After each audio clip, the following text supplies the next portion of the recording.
kanaaf wal jabeeffadhaa, harka walitti maradhaa, sirriitti bakka walii qabaadhaa. Isinarra bultii tana kan jaarrattan itti gaafatama guddaa isinirra jira. Itti gaafatama guddaan isinirratti jiru har'aan tana gaafa lama taatanii walitti dhuftan. Ilmaan ganaa isinirraa argamuudhaa taa'uufis har'umaan tanatti yaaduun dirqama. Fadhii fi gaggeeffatanii qusaniituma gartee akka waan foonni kun aadii namuma gartee jiruutu fuudhaa jechuuf osoo hin taane fooni fuudha kaayyoodha. Fuudha gartee haraamirraa iftiisuudha. Fuudha gartee hoggaa fuudhan bultii gad dhaabbatanii diin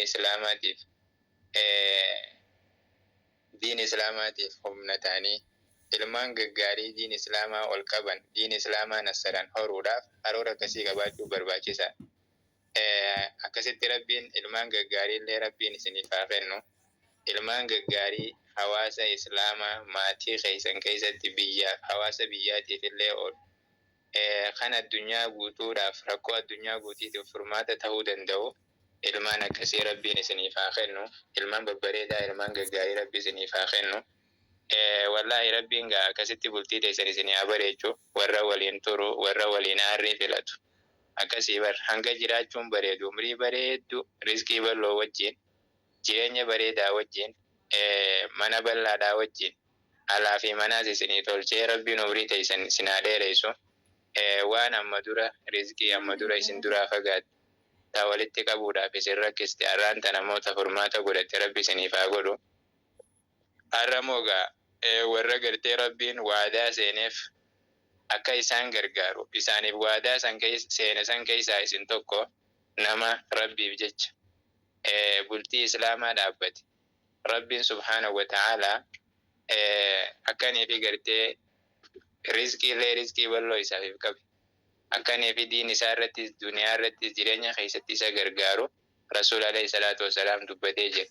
Akkasuma rabbiin quraana keessatti takuunu fuqaraa yughnihimullah, yoonii fi duraa waa takka harkaan qabne illee taate nama rabbiif jecha shari'aa islaamaatiitu gartee bultii tana dhaabuudhatti bultii ijaarrachuutti na ajaja. Rabbumaaf jechaan gartee bultii tana ijaara jee nama rabbiif jecha walitti dhufe yoo duraan harka qalleeysa miskiina illee ta'an rabbiin subhaanahu wa ta'aalaa rizqii isaan firraa quban qabne isaaniif dhangalaasa. Kanaaf rabbiin hiree teessan rizqii teessaniis isiniif haa bal'isu. Baga ijaaramtanii bultii har'aan tana ijaaramtee boru diigamessa isii dhagaan osoo hin taane bultii zalaalamii tagartee yeroo dheeraa wal hawwaa turtan ta'ammoo gammachuudhaan osoo guyyaa takka waliin aarsin, osoo guyyaa takka faallaa waliin deemne waliin qilaafne warra waliin jiraatu rabbi isin haa taasisu. Osoo waliin qilaafne waliin jiraachuun ni danda'ama beekadhu. Yoo rabbiin sii godhe rabbi isiniif haa godhu. Imaamu Ahmad imaamu Ahlussunnaa wal Jamaa jechuudhaan kan beekamu hoggaa seenaan isaa dubbatamu. Haadha manaa isaa haadha Abdallaa, inni abbaa Abdallaa jeniin imaamu Ahmad. Haadha Abdallaa maqaa dhaweeti bar ummi Abdillaahi jee maqaa dhawe. Hoggaanii fi isiin jirre isii lubbuudhaan duniyaarraa deemte fatarahama aleehaa. Rabbi rahmataa godhuuf jee khayriidhaan isii dubbate. Akkana waliin jiraanne waggaa dheeraa gara waggaa 20 olii waliin jiraanne guyyaa takkaaf waliin faalleessine, guyyaa takkaaf nan kaallafne akkana je.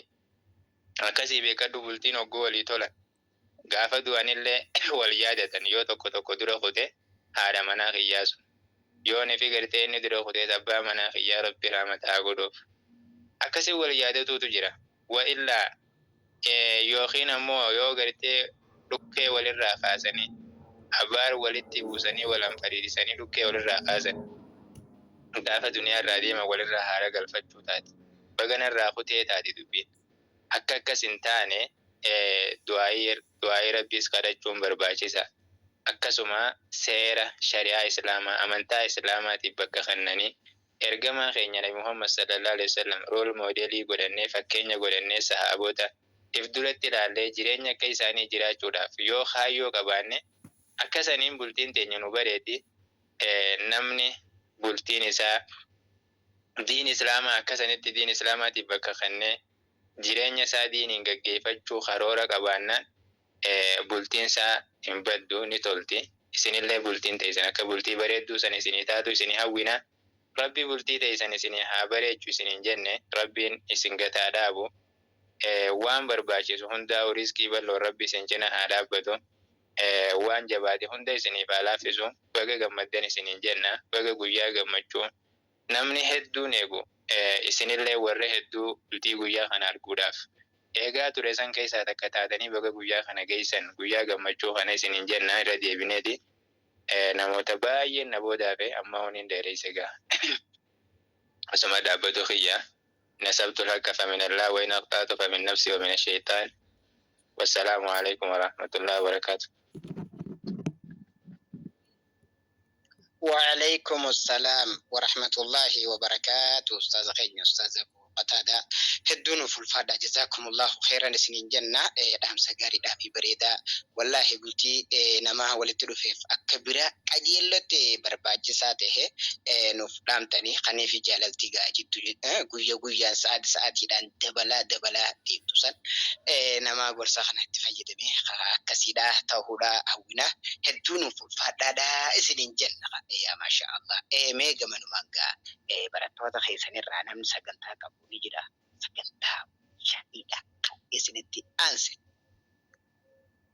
يا أستاذ رادين جامي يوا كباتن بتنجي أزينا ودن مركز البلاء وإلا أرمو أستاذن التحنى إذا ورسدن طلع مرحبا براتوني أستاذ خيني قالي في جاريدا أستاذ قتادة مركز الفلاحة نم سجنتا كبدا ويتنجي خيسا نوف قلادا سنين جنة وإلا كنتي جرا سجنتا قايلاتي أستاذ فؤاد جرتاني الله أكبر. هيا إتتو واسقلي كانوا وين ما قبل جيرون قبضون وما أنا من قوت إنتتون هيا جيران جدا barattoonni markazul falahaa nam sagantaa qabda wiitingii keessa galaa jennee jechaatii jirra yoo isaan hin jiraatin gaa karaa itti aanutti kanii fi achi ceenu taanaa jenna.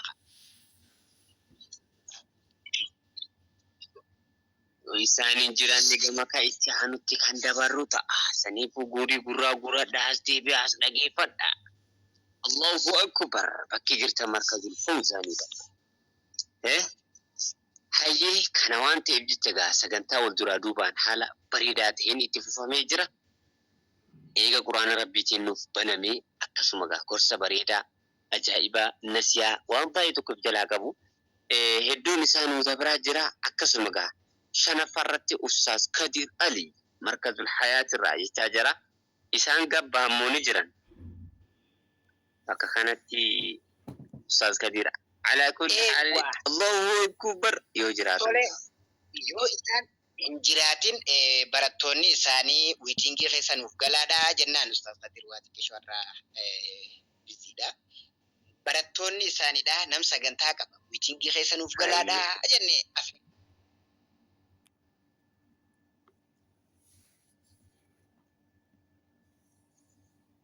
Toliga barattoonni markazul hayaa buna wayii qabatanii dhuftamne jirtu.